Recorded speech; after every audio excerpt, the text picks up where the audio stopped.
नमस्कार दोस्तों, आप सभी का स्वागत है आपके अपने YouTube channel study with Ravi पर। फ्रेंड्स, आज 30 नवंबर को उत्तराखंड में उत्तराखंड डीएलएड का एग्ज़ाम हुआ है। आप में से अधिकतर दोस्तों ने यह एग्ज़ाम दिया भी होगा और आई होप आपका एग्ज़ाम अच्छा भी हुआ होगा।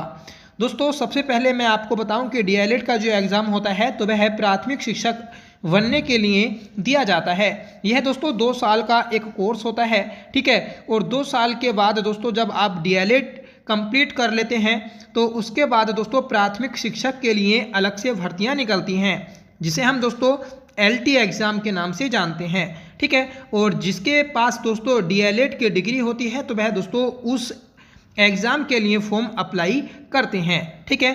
तो हम कह सकते हैं कि दोस्तों जो डीएलएड का एग्ज़ाम होता है तो वह प्राथमिक शिक्षक के लिए होता है, ठीक है।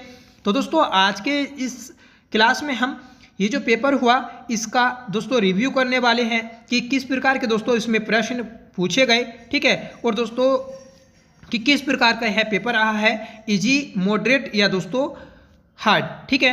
तो दोस्तों जिनका भी आने वाले दिनों में कोई भी एग्ज़ाम है तो वह दोस्तों इस क्लास को पूरी जरूर देखिएगा। और दोस्तों जब इसकी आंसर की आ जाएगी उसके बाद दोस्तों हम एक पूरी अच्छे से क्लास लेकर आएंगे जिसमें दोस्तों आपके पूरे सटीक आंसर दिए जाएंगे, क्योंकि दोस्तों जब तक आंसर की नहीं आ जाती तब तक दोस्तों ये पूरा पेपर कराना मुश्किल है, क्योंकि दोस्तों कुछ क्वेश्चन इजी होते हैं और कुछ क्वेश्चन दोस्तों सिर्फ आयोग के पास होते हैं और आयोग अपने आधार पर ही दोस्तों उसका आंसर मानता है, ठीक है।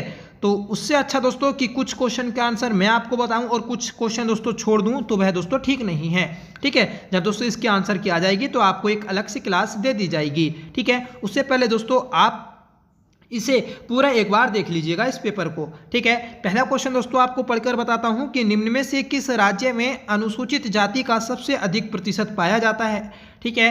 अगला क्वेश्चन है कि निम्नलिखित में से किस नदी का नदी बेसिन भारत में सबसे बड़ा है। न्यायिक पुनरावलोकन का अधिकार किसके पास है। निम्न में से कौन सा एक उष्णकटिबंधीय चक्रवात नहीं है, ये बताना था, ठीक है। नेक्स्ट क्वेश्चन है कि भारत के उच्चतम न्यायालय में न्यायाधीशों की संख्या में वृद्धि करने की शक्ति निम्न में से किसमें निहित है, ठीक है। छठा क्वेश्चन है दोस्तों कि निम्नलिखित में से किस वर्ष में मुस्लिम लीग ने एक पृथक राष्ट्र का संकल्प पाकिस्तान प्रस्ताव स्वीकार किया था, ठीक है। सातवां क्वेश्चन है कि भारतीय संविधान के किस अनुच्छेद के अंतर्गत भाषण एवं अभिव्यक्ति की स्वतंत्रता की गारंटी दी जाती है। आठवां प्रश्न है कि दोस्तों मोबाइल फोन का आविष्कार किसने किया था, ठीक है। NEP 2020 के अध्यक्ष हैं, ठीक है, ये हमें बताना है। भारत सरकार अधिनियम 1935 की निम्नलिखित में से कौन सी विशेषता नहीं है। 11वां प्रश्न है कि भूदान आंदोलन के प्रवर्तक कौन थे, ठीक है। किस अनुच्छेद के तहत संविधान ने संसद को संविधान और उसके प्रावधानों में संशोधन करने की शक्ति प्रदान की है, ठीक है। अगला प्रश्न है कि निम्नलिखित युग्मों में से कौन सा एक सुमेलित नहीं है, ठीक है। 14वां प्रश्न है कि वर्ष 2014 का फिल्म जगत का प्रतिष्ठित पुरस्कार दादा साहब फाल्के किसे दिया गया। तो ये दोस्तों हमने अपनी क्लास में भी कराया था, ठीक है, मिथुन चक्रवर्ती को दिया गया है। निम्नलिखित में से किस देश में ब्रिक्स शिखर सम्मेलन 2024 आयोजित किया गया, ठीक है। राजपूताना के निम्न राज्यों में से किसने अकबर की संप्रभुता स्वीकार नहीं की थी, ठीक है। 17वां प्रश्न है दोस्तों कि उत्तराखंड का दूसरा सबसे ऊंचा पर्वत शिखर कौन सा है।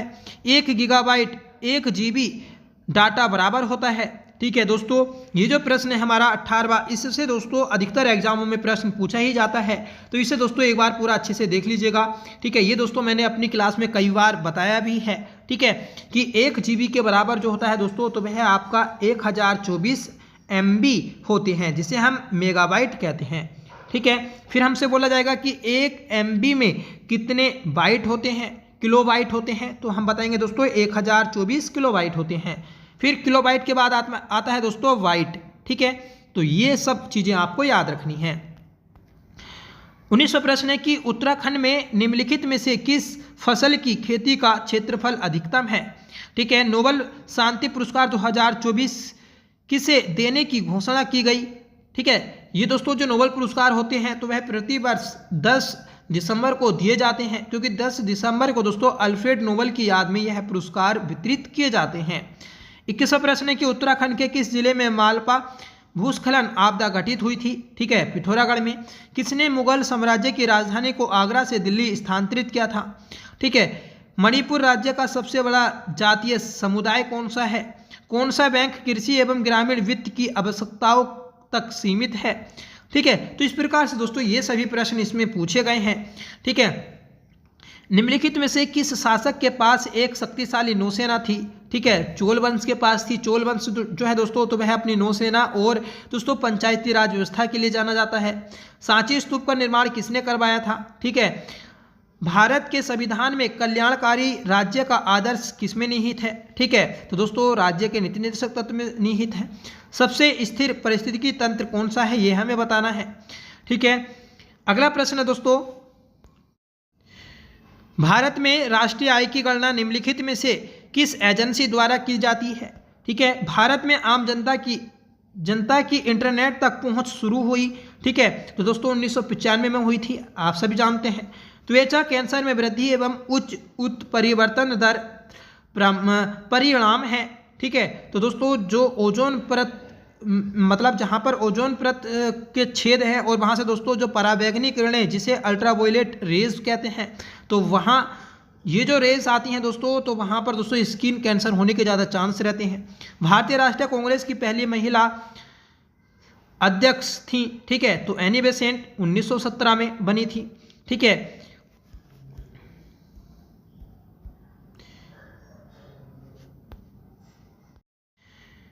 निम्न में से कौन सा देश विश्व में मसालों का सबसे प्रमुख उत्पादक देश है। किस दिन विश्व एड्स दिवस मनाया जाता है। वर्तमान में उत्तराखंड की जीडीपी में सर्वाधिक योगदान किस क्षेत्र का है, ठीक है। ये दोस्तों प्रश्न काफ़ी बार पूछा गया है, ठीक है, कि जो उत्तराखंड में सर्वाधिक जो योगदान है उत्तराखंड की जीडीपी में, तो वह दोस्तों द्वितीय क्षेत्र या फिर हम विनिर्माण क्षेत्र को कहेंगे, ठीक है। तो इसका जो सही आंसर रहेगा ऑप्शन बी, आपको याद रखना है, ठीक है। जबकि दोस्तों देश की जीडीपी में सर्वाधिक जो योगदान है तो वह दोस्तों तृतीयक क्षेत्र जिसे सर्विस सेक्टर कहते हैं, ठीक है, या फिर सेवा क्षेत्र बोलते हैं, तो उसका योगदान रहता है। अगला प्रश्न है कि भारत में सबसे पहले किस जैव मंडलीय आरक्षित क्षेत्र की स्थापना की गई थी, ठीक है। तो ये आपको बताना है, जिसका आंसर रहता है नीलगिरी, ठीक है। तो ये सभी दोस्तों प्रश्न पूछे गए हैं एग्जाम में। मैं दोस्तों आपको इसकी पीडीएफ टेलीग्राम चैनल पर शेयर कर दूंगा, अगर आपके पास अभी तक नहीं पहुंची है तो, ठीक है। तो आप दोस्तों इस पूरी पीडीएफ को जरूर देखिएगा और इसके आंसर जरूर लगाइएगा, इसे पढ़िएगा दोस्तों और इसका एनालिसिस करिएगा। जब दोस्तों इसकी आंसर की आ जाएगी तो दोस्तों आपको इसकी एक क्लास प्रोवाइड करा दी जाएगी, ठीक है। तो तब तक दोस्तों आप अपनी इस पेपर के आधार पर अपनी तैयारी करते रहिएगा। 8 दिसंबर को दोस्तों उत्तराखंड में स्टेनो का एग्ज़ाम होना है, ठीक है। तो उसके लिए दोस्तों आपके लिए ये सीख है कि इसमें जो प्रश्न पूछे गए हैं करंट अफेयर से रिलेटेड, ठीक है, और दोस्तों जीके जीएस या उत्तराखंड जीके किस प्रकार का पूछा है, रीजनिंग किस प्रकार की पूछी है, तो वैसा भी दोस्तों आप देख लीजिएगा, ठीक है। तो दोस्तों हम डेली अपने चैनल पर उत्तराखंड करंट अफेयर्स कर रहे हैं। अभी तक हमने 2024 के करंट अफेयर्स के रिवीजन की 6 क्लासेस की हैं, ठीक है। छठी क्लास दोस्तों आज आ गई है, ठीक है। दोस्तों शुरू की जो 5 क्लास हैं उनकी एक अलग से मास्टर वीडियो बना दी जाएगी और आप उसे देख लीजिएगा अगर आपने अभी तक सभी क्लासेस नहीं देखी हैं, ठीक है। जब दोस्तों आप ये 5 क्लास देख लेंगे तो लगभग दोस्तों आपका 2024 का करंट अफेयर्स आधा कंप्लीट हो जाएगा, ठीक है। तो आपसे रिक्वेस्ट है कि प्लीज़ अगर आप करंट अफेयर्स पढ़ना चाहते हैं तो दोस्तों पूरे उत्तराखंड में सबसे बेस्ट क्लास आपको हमारे चैनल पर दी जा रही है, ठीक है। तो प्लीज़ आपसे रिक्वेस्ट है कि आप करंट अफेयर्स की क्लास ज़रूर देखिएगा, ठीक है। जो दोस्तों 8 दिसंबर को एग्ज़ाम होना है, फिर उसके बाद में दोस्तों यूकेएसआई का एग्ज़ाम होना है, फिर दोस्तों आपका कनिष्ठ सहायक का एग्जाम होना है। तो ये दोस्तों लगातार उत्तराखंड में एग्जाम होने हैं और इन एग्जामों में दोस्तों अच्छी खासी करंट अफेयर्स पूछी जानी है। तो आप दोस्तों करंट अफेयर्स के लिए हमारे चैनल को ज्वाइन कर सकते हैं, ठीक है। तो चलिएगा मिलते हैं अपनी नेक्स्ट क्लास के साथ, तब तक के लिए bye. Thank you so much for watching. Jai Hind.